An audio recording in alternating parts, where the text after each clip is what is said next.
Hey folks, Yishai Fleisher here in Kibbutz Keturah. We're about 50 kilometers north of Eilat. Right next to me is a modern-day miracle. This is the tree called Metushelach, or Methuselah. That's a reference to the Bible's oldest character.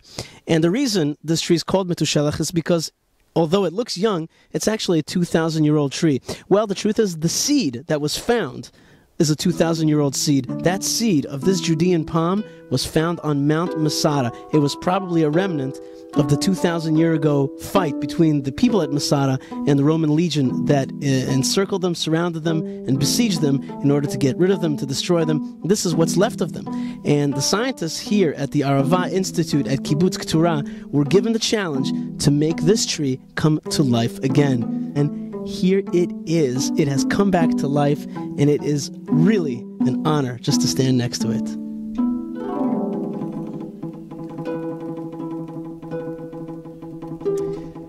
Dr. Elaine Solowey, you're a botanist, and you're working here at the Arava Institute. Behind me is Methuselah, a tree, but for some reason this is a big deal. Tell me why.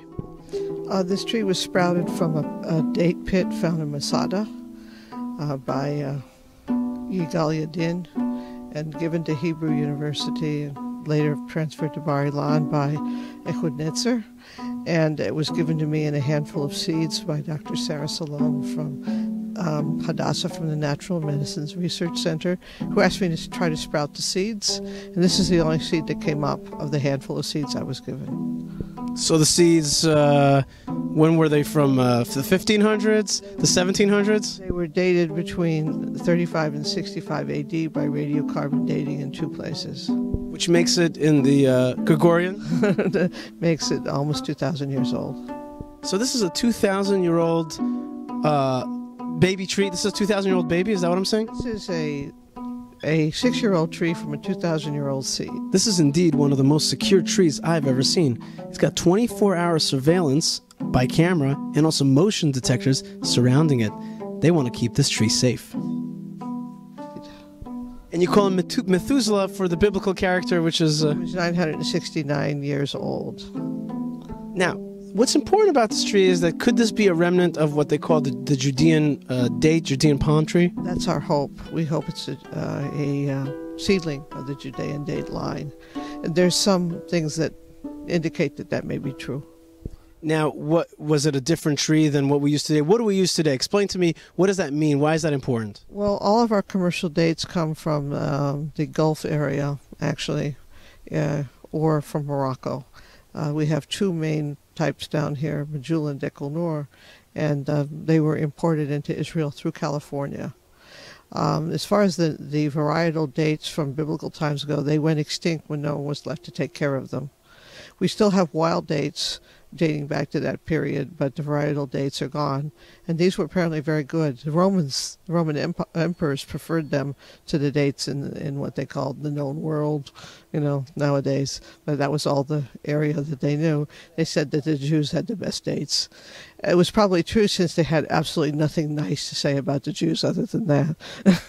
So they were also used medicinally, and there were apparently several varieties, some of them quite large. So we're hoping we have some of the genes from that line.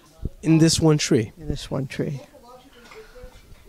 So this is a pretty emotional thing. This is not just a tree. This thing that I'm looking at is part of, if I may wax emotional philosophical here, this is part of the redemption and return of the Jewish people to the land of Israel. One could definitely see it that way, yes. It's very, very exciting to have a biblical plant come back to life like this. And we're hoping to learn a lot.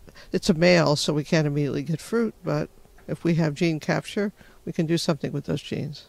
Dr. Elaine Solowey, tell me a little bit about how you were able to sprout, how you were able to help this guy grow and give him that fertility, that love.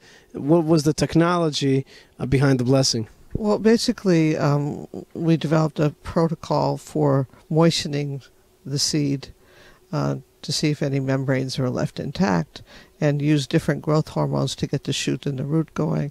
And then we gave the tree a good dose of enzymatic fertilizer so that if the seed and the food in the seed wasn't valid, there would still be some chance for the plant to come up. It was actually not very healthy for the first months after it came up. It was very, very pale in color. I was worried that perhaps it couldn't make chlorophyll, but it stabilized. And 4 months after the tree sprouted, we knew that it was going to be okay. Dates are tough little things. What's the future for Methuselah? Well, we're going to see if we can get Methuselah a mate. And if not, we're going to get him a girlfriend from his closest genetic line that lives now in modern times, which is an old variety from Egypt called Hyani. And then? We're going to cross-pollinate them and see what we get. Okay, so cross-pollination. So We're making him an arranged marriage. You're shadchanit. Yes. Well, I can't wait to, am I right that your hope is one day to see fruit from Methuselah? Yes. It would have been more convenient if the tree turned out to be Mrs. Methuselah, but Mr. Methuselah is good too. It's just going to take a little longer. Could it be that this was a pit that was spit out by Elazar ben Yair out at Masada when they were fighting the Romans? It could have been spit out by someone, or it could have been left as a fruit that wasn't used in the Maksan, the storehouse that it was found in. It's impossible to tell. We can, of course, speculate. And that makes a very good story, by the way. We know that many pits were found, so there must have been food stores in this particular collapsed building. It's just that some of them were not even identifiable, and this was the only one that was alive in the sheets I was given. Amazing. And I am looking forward to seeing Methuselah grow and to eat from his delicious fruit, his 2,000-year-old fruit, brought back to life 6 years ago. Dr. Elaine Solowey from the Arava Institute, thank you so much. Okay, thank you for coming.